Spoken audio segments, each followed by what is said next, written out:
પાંદેસના વિસ્તારમાં એક ખાનગી હોસ્પિટલમાં ડોક્ટર પર હુમલો કરનાર આરોપીને પોલીસે ગણતરીના કલાકોમાં ઝડપી પાડી કાયદાનો પાઠ ભણાવ્યો હતો। આ ઘટના ગઈ રાત્રે પાંદેસના વિસ્તારમાં આવેલી એક ખાનગી હોસ્પિટલમાં બની હતી। જાણકારી મુજબ એક દર્દીના સંબંધીએ હોસ્પિટલમાં આવીને હોબાળો મચાવ્યો હતો।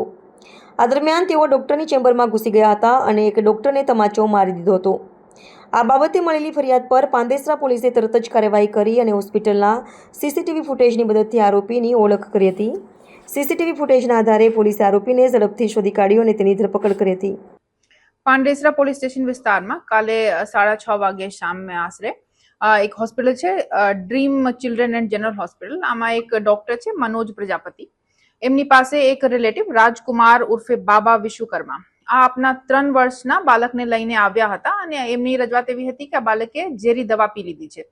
તો એના પછી ડોક્ટરે સલાહ આપી કે એમને એડમિટ કરવું પડશે અને કદાચ જો મરીજ સિરિયસ હોય તો એમને બીજી જગ્યા પર રેફર કરવું પડી શકે છે। તો આ પછી આ લોકોએ ઇલાજ નથી કરાવ્યા અને ત્યાંથી જતા રહ્યા।